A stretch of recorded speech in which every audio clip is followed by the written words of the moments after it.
You think you're living in the present, right here, right now, as if every moment is unfolding before you in real time. But the truth is, you never truly experience the now, not in the way you imagine. Every instant you believe you're living is already slipping away, just out of reach, like trying to grasp a beam of light that always dances ahead of your fingers. What you call now is already gone, a memory, not a moment. By the time you notice it, it's already part of your past, a fleeting echo in your mind. Every sight you see, every sound you hear, every sensation you feel is an echo, delayed by the time your brain takes to process it. Light travels to your eyes, sound waves reach your ears, and your nerves send signals to your brain, all with tiny but real delays. You're always a spectator, watching a film of your life that's already happened. It's as if you're sitting in a theater, watching scenes play out that your mind has already edited and approved. This isn't just philosophy, it's biology and physics working together. The laws of nature and the limits of our bodies shape our experience of time. Our brains are master editors, stitching together delayed sensory data into a seamless story. They cut, splice, and rearrange fragments of reality, creating the illusion of a continuous present. The present you feel is a reconstruction, not reality itself. It's a carefully crafted version of the world, pieced together from fragments, like a digital image built from pixels. But this isn't a flaw. It's a marvel of evolution. Over millions of years, our brains have developed this ability to help us survive, adapt, and make sense of a chaotic universe. Our sense of now is the greatest special effect ever produced, a masterpiece of perception, more convincing than any movie magic. So, if the present is an illusion, what does that mean for your memories, your choices, your sense of self? Are you the author of your story, or just an audience member watching it unfold? Let's journey into the milliseconds that separate you from the universe, those tiny gaps that shape your reality, and discover what it truly means to be human, living on the edge of time itself. Your brain deceives you, but not out of malice or error. It's a clever trick, a necessary illusion designed to help you make sense of the world. This deception is for a good reason, to create a stable, reliable reality out of the chaos of raw sensory input. Your mind is constantly piecing together fragments, building a seamless picture from scattered clues. When you see, hear, and feel something, like a baseball cracking against a bat, your senses don't all report in at once. Each sense has its own speed, its own route to your brain. Light, for example, reaches your eyes almost instantly, traveling at unimaginable speed. Sound, on the other hand, lags behind, taking its time to reach your ears. And touch? That's even slower, as signals travel through your nerves, winding their way to your brain at their own pace. Yet somehow, you experience all these sensations as if they happen together, in perfect harmony, as a single unified event. How is this possible?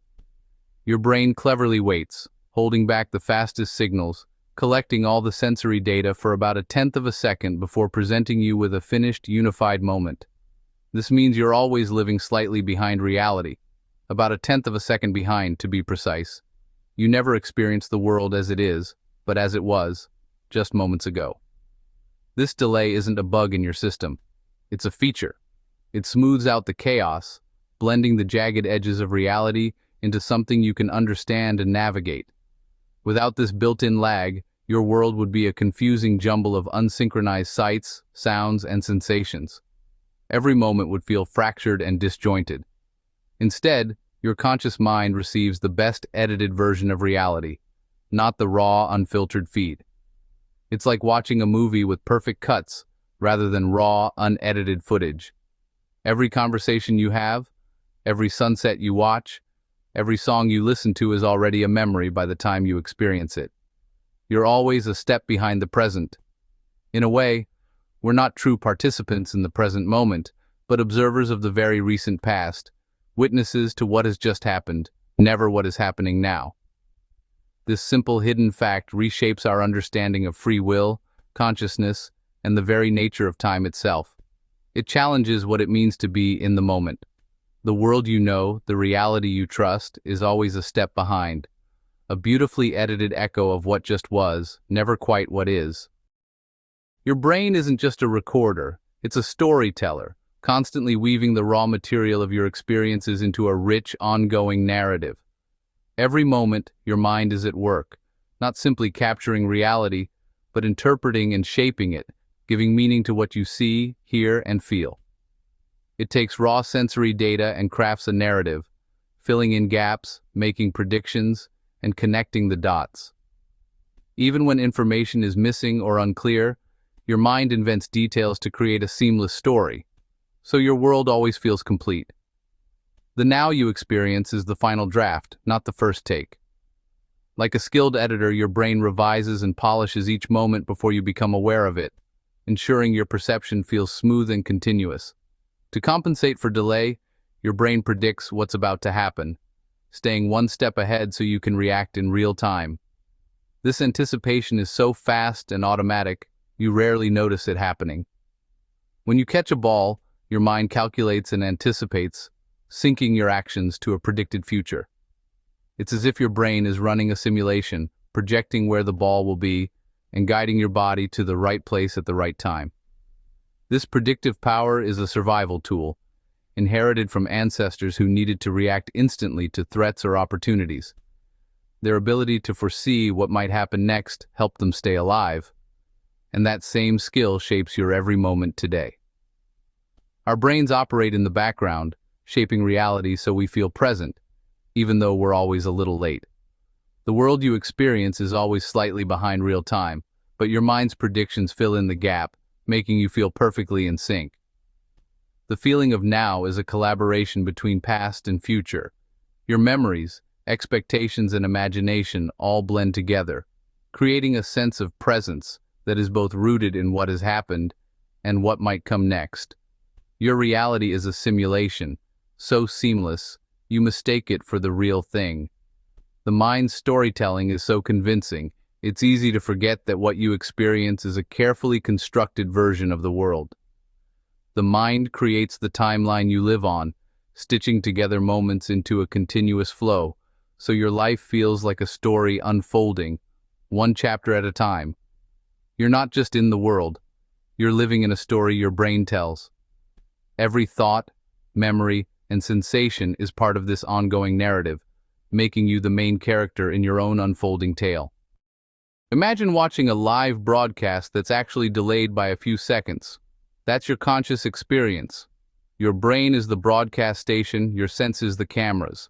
Information from the world is processed, edited, and synchronized before you see it. By the time you're aware of an event, it's already in the past. You're always watching a delayed feed of your own life.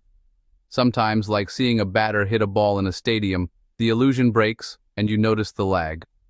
This delay isn't just a quirk, it defines your reality. Every joy, sorrow, and insight is experienced as a reconstruction. We're not actors in the present, but the audience watching a finished performance. Our connection to the universe is always mediated and delayed. The brain's time-bending machinery delivers your life on a slight tape delay. You never truly catch up. Try this. Snap your fingers. It feels instant. Decision, action, sound. But the reality is more complex. The decision starts in your brain, travels down nerves, moves your muscles, creates a sound, and only then do you become aware of it. Your consciousness is the last to know. The snap is over before you experience it. You don't experience the snap, you experience the memory of it. This isn't just true for snapping, it's true for everything. Every sensation is a delayed report. Your brain hides this fact to help you navigate the world. But with a simple snap, you glimpse the truth. Consciousness always arrives late. The now is always a step behind. You're living in the past, even in your own actions. The illusion of the present isn't just a brain trick, it's built into the universe. We think there's a single, universal now, but Einstein proved otherwise. Time is relative, flowing differently for different observers. Imagine standing on a riverbank while your friend floats by on a boat. Your now and theirs are not the same. Space and time are woven together as space-time, warped by gravity and motion.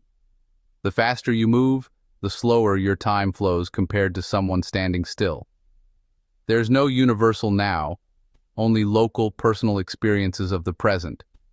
Two events that are simultaneous for one person can be separated for another. The question, what's happening right now on a distant planet, is meaningless. Now is not a universal plane, it's a personal, shifting experience. Physics and biology agree, the present is always subjective. Your now is yours alone. Long before science, philosophers sensed the mystery of the present. St. Augustine wondered if time exists only in the mind, memory of the past, anticipation of the future. Ancient texts remind us that time's flow is assigned to reflect, not a solid reality. From mystics to physicists, the consensus is clear: the now is a ghost, not a fact. If everyone's now is different, what does that mean for how we relate? It calls for empathy. Each person's reality is a unique reconstruction. In arguments, we're often debating whose memory is right when both are subjective. Recognizing this can foster humility and understanding. Every individual and culture lives in its own now. Compassion grows when we realize we're all navigating our own streams of time. We've seen that the present is a phantom. Our brains are late. The universe has no universal now. But what if you are not your thoughts or experiences, but the awareness behind them? To perceive time's flow, a part of you must be still, like a witness on the riverbank. This awareness doesn't age or change, it simply is. When emotions surge, pause and ask, who is aware of this feeling? In that space, you step out of time and into awareness. You are not the anger or the joy. You are the one who perceives them. The now is a memory, but your awareness is timeless. Our purpose may not be to chase the present, but to witness the unfolding story. In that stillness, you are connected to everything.